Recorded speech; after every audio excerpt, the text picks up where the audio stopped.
This is Jordan Salamy from SWOSU Sports Talk, and today we will be speaking with the head men's and women's golf coach, Brad Fleetwood. Do you think it is difficult for you being the men's and women's golf coach and having to orchestrate both practices? For me, though, I started out as a graduate assistant at Northeastern State where I played and went to school. And in my time there, the head coach had both programs. So, I was kind of introduced to it from the beginning. And then the next job I took was an assistant coach at Jacksonville State in Alabama and was also assistant coach for men's and women's there as well. So honestly, it's really all I've done. In my 16 years of coaching, it's always been with both programs. So although it does have some challenges to it, it's really all I've ever known is doing both programs. So I've learned from a couple of great coaches on how to do it effectively as far as the scheduling, both practice and tournament schedule as well. But yeah, certainly really difficult at times, but it's just kind of become the norm for me. So, and there's a lot of coaches that do the same as I do.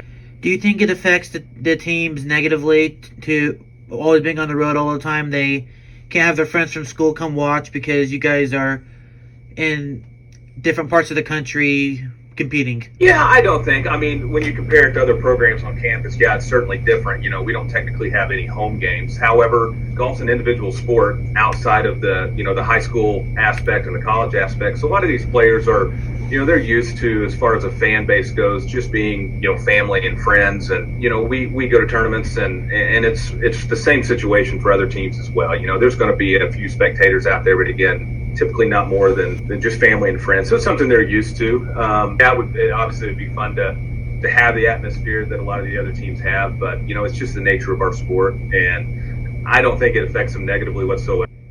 How has practice been affected with COVID?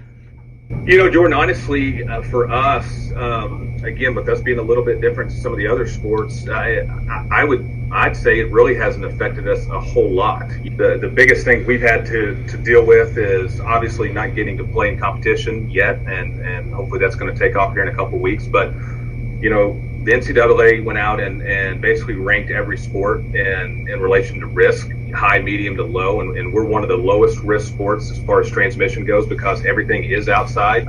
Social distancing is basically built into our sport already. So going through the whole fall, we were able to have a normal practice schedule, and honestly, there were really not any limitations, compared to what we've been able to do in the past as far as practice goes.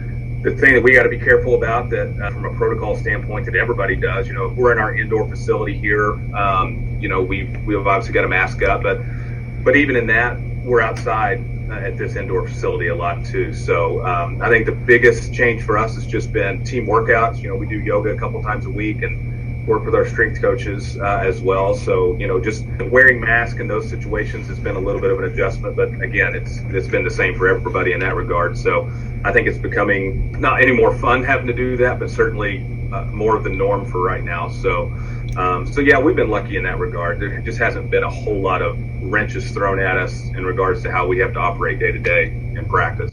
So on that note, what does a typical day of practice look like? So they're going to have different practices every day, but for the most part, they do the same things. The girls, even though I'm coach both, we do two separate practices for the most part. If one team's qualifying, a lot of times the other team is having a practice day. Like I mentioned, we start our mornings pretty early with some type of workout for the 5 days a week, and the teams are together during that. That obviously just makes more sense for us to have one time doing that. Then in the afternoons when we have practice, the teams are pretty much separated. Even if they're at the same facility, they're typically doing different things. Obviously, the needs and things that our women's team needs sometimes are different than the things that our guys need to work on. So we, even though they may be at the same place around the same time, they're typically doing two different practices. Do you think it was hard to keep them motivated, knowing there wasn't going to be any competition in the fall, and they had to wait until spring to have competition again? No, I really don't. And we clearly, I think every coach is a little worried about how players are going to handle that situation. Our players, in my opinion, handled it as good as I could have possibly imagined. The good thing about obviously, I think it was more disheartening last spring having the championships canceled when they were. We were kind of right in the heat of everything, just really about to get into the heart of our schedule. That one was more difficult to stomach. I think the fall situation, that's considered our non-championship. I think a lot of them including myself, had already kind of prepared ourselves in our mind that this is going to be a high possibility that we don't get to play in the fall. Our players handled it well, and even though our fall was canceled, we still have a lot that we still play for, and our players knew that. So even though we weren't going to get to do that in the fall, we still, we have a very, very packed spring schedule that right now looks like is going to go off, and everything looks like it's a green light right now. So I think knowing that they had that in there coming up in the springtime helped them to continue to be motivated. We did some extensive qualifying for one spot for each team that I think helped in that as well to get motivated and excited and working hard. So yeah, I was really, really pleased with the effort they put forth in the fall with us not being able to compete. You had mentioned earlier that it's kind of a more individual sport. Does that help keep your players more competitive? Yeah, no doubt. That's where I think the benefit of it being an individual sport really helps us.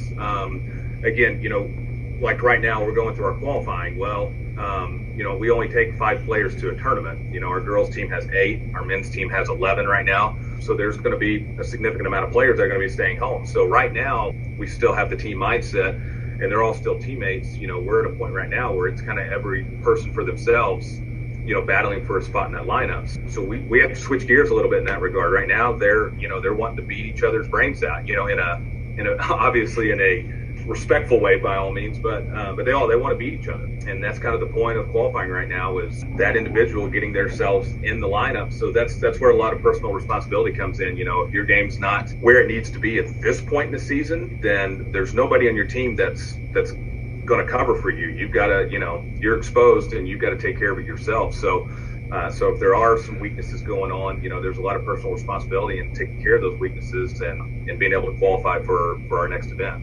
That'll be it for today. Thanks for listening, and I will see you guys next week.